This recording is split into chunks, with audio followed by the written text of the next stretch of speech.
All right, guys, what is wrong with labels? What's wrong with judgments? What's wrong with calling someone a black person, or calling somebody a white person, or calling somebody a Christian, or calling someone an atheist? What's wrong with these things? Well, I just wrote an article about this on justinstellman.com. I'll put a link to it below. But I'm finding that, it's really easy in today's culture and in today's society, where we're so busy, where we don't have time to reflect and to really think about things, that what happens is that a label is almost like a garbage bag that you can now open up, and you can put anything you want into it. So now you can put all of your preconceived judgments, all of your hate, all of your anger, all of your happiness, whatever emotion you want.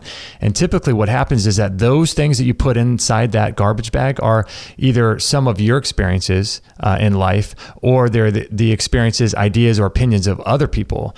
And so what happens is that these other people start telling you how to judge certain things. And so now people in the South hate white people in the North hate black people. And it's just like all these weird ideas about certain people. And it doesn't happen until you have some kind of cognitive dissonance that allows you to be able to have an experience with someone who you should hate based upon your judgments and labels, but you don't.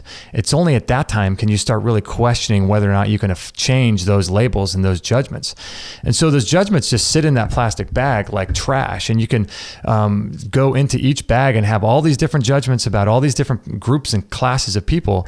But like I said, until you actually have an experience with someone that causes you to have cognitive dissonance, it's not till then that you realize that you don't have to live by and adhere to all of these judgments and labels. And so the other issue with labels too, or nouns, are that they are typically given to us by other people. Like I said before, they're given to us by other people who have other issues with their life, and they have all these trials and tribulations and experiences in their life that cause them to hate certain groups of people or certain ideas or ideologies. And that goes into your trash bag as a judgment on a label of someone. And so then you start applying these labels to different people, right? So you say this person is that, and because all of the judgment comes in that label bag, that noun bag, then we get to just heap all of those judgments on that person, regardless of whether or not we even want to look into them, become friends with them, or learn from them, or talk with them and see if they have any other differing opinions about things. And so that's the real issue, is that I believe that we just judge things for no other reason than it being handed to us by friends, family, or church, or politics, or media. And then we put those judgments in labels, and then we just stick that label on any person we don't like.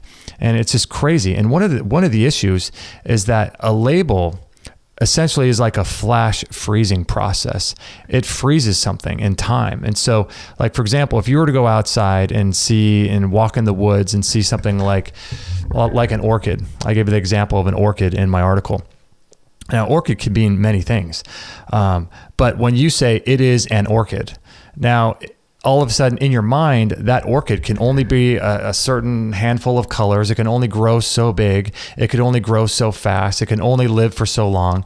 And it's now predefined with everything that we call an orchid, right? So all of those judgments are now put into the orchid label, and we put that label onto a particular type of flower. And so what happens is that when something happens where that orchid now all of a sudden lives 3 times longer than it should, or it becomes 3 times bigger than it should, then we start having to redefine the label. Is that really an orchid, or is that some other type of flower? And so what happens is that we don't have many times of cognitive dissonance like that in our life. We just reinforce the judgments and then put those labels of judgment on particular people. And so what if we walked into the forest and we never really put a label on something? We didn't say that's a tree, or that's a cedar tree, or that's any other type of tree, or that's an oak tree, or that's a redwood tree. We don't put labels on things, but we just look at things for how they are. That would be an amazing experience, right?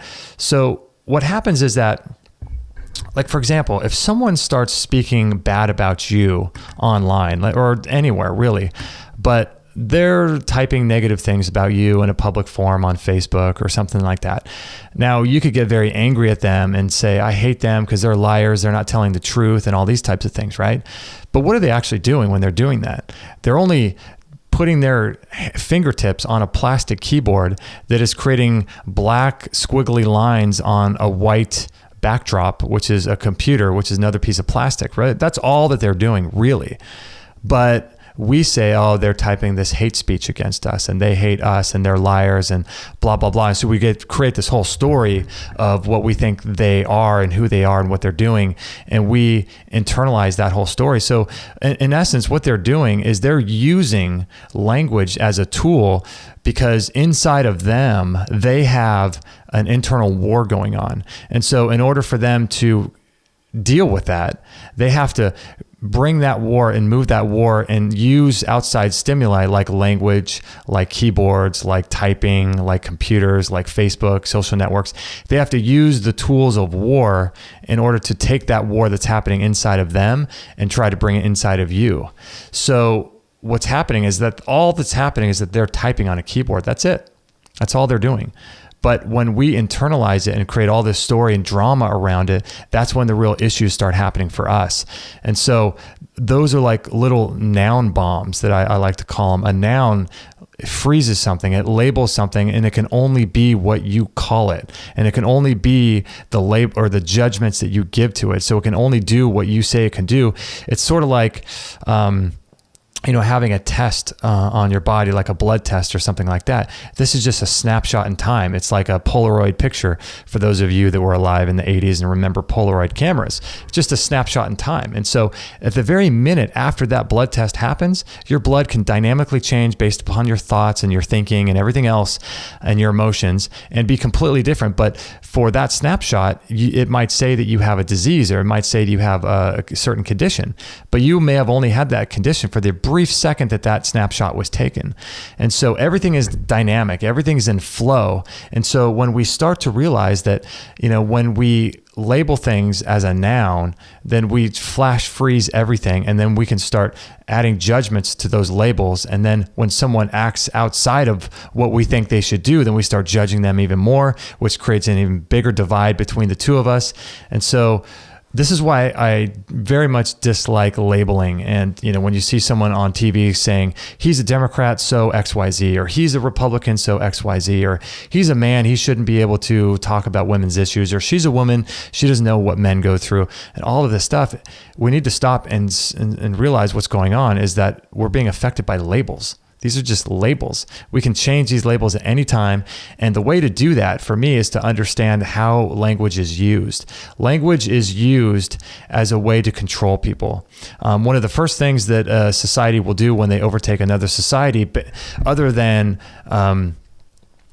control their religion, their currency, and their education system, is controlling their language. Language is how we proceed in the world and interact with one another and share stories and emotion between two people and ideas. This is how we use these things is through language.